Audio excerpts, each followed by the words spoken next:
Hello and welcome to Liam's Lyceum. I am your host, Liam, aka Himbar, and today I have another tag for you.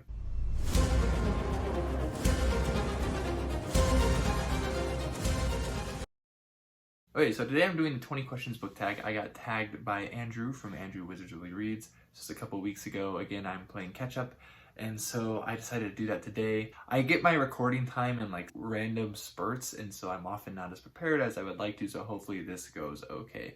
But let's get right into it. Of course, as the name implies, there's 20 questions. They shouldn't take that long to answer, and so I'll just read the prompt and answer it. Prompt number 1, how many books are too many books in a series? So I would say there's no set number. I don't think it would make sense that there'd be a set number. I think one too many would probably be the best answer here. It makes me think of the Cleric Quintet, which was not a series I really enjoyed at all anyways, but I definitely thought that that 5th book did not need to exist. Just one too many. Whenever, I mean, the whole point, basically the plot was already resolved for the most part by the end of book 4, and they decided to just completely ruin it in book 5, basically. In my opinion, of course.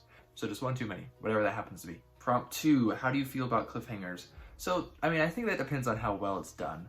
If it's done well, I don't have a problem with it at all. I think it's exciting, and depends on what you consider a cliffhanger, you know, in some aspects, right? I would say I generally like them. I find myself generally liking them. But again, it just depends on how well done it is. But I do find that I generally like them. Hardcover or paperback? That honestly really depends. I love all of it. So I honestly don't think I could pick. I mean, for example, like in the Shannon series, I want hardcovers, but for other series, I prefer paperback. The Elric Saga, if it's in hardcover, it's almost certainly because it is a omnibus, and I'm not a huge fan of omnibuses, so I'd rather just take the paperbacks, and in this case, mass market paperbacks. Favorite book? So it's kind of hard to say, but I guess the one that I would still probably, and when I often am asked this, I do say Words of Radiance by Brandon Sanderson. Book 2 of the Stormlight Archive. And then least favorite book, this one again, it depends. I'm really good at not reading books I don't think I'll enjoy. I guess I could go back to my previous answer, and book 5 in the Cleric Quintet is probably one of my least favorite books, at least right now. That is The Chaos Curse by R.A. Salvatore. Really disliked this book. This was bad. This was really bad, and it was very, very pointless. They took the only character that had any depth and any real personality and just sent them straight to hell, basically. That's what Salvatore decided to do. So I was really mad reading this book. It was absolutely pointless to exist. Love triangles, yes or no? Generally no. I don't really read anything these days. I read adult fiction and they don't generally have love triangles. It's more popular in YA or some such. But when I used to read more YA, I generally really didn't like love triangles because it generally, one of the people in the love triangles was awful. Or like definitely not a good option. That's not always the case. I guess I can think of in like Hunger Games, it's Peeta, Gale, and Katniss, right? And I guess none of them are technically bad options, but I don't really care for them, that's for sure. They definitely don't really add much of anything for a story in my mind. I guess spoilers, I guess you could say there's some sort of a love triangle, but that was interesting in like The Well of Ascension, the second Mistborn book. And I didn't really like that one either, for that matter. I guess that is adult fantasy. Most recent book you just couldn't finish. So there's been several books I haven't finished recently just because as I explained before, I just got over being sick and depressed and whatnot. And those books I do plan on finishing, though I'm stuck like about a third through all of them. I guess the last book that I really just didn't finish was The Dagger of Edendigaeth by Melissa McPhail. It's a self-published epic fantasy series. I really enjoy The Hand of Sephiroth, the first book, but I was not feeling the second book at all. For whatever reason, some things changed. There was other things in the book that I just had problems with. I did not finish it. I gave it away to my used bookstore. A book you're currently reading. I'm reading Shadow the Torturer, which this is Shadow and Claw, but I didn't feel like getting my lone copy Shadow and Torturer since this is what I'm reading. I am not quite halfway through it.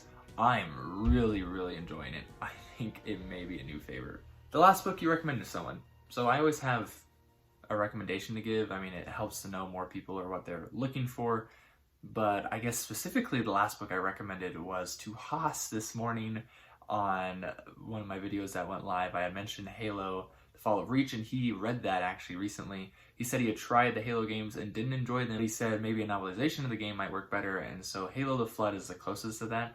So I sort of softly recommended that one to see maybe he would enjoy it.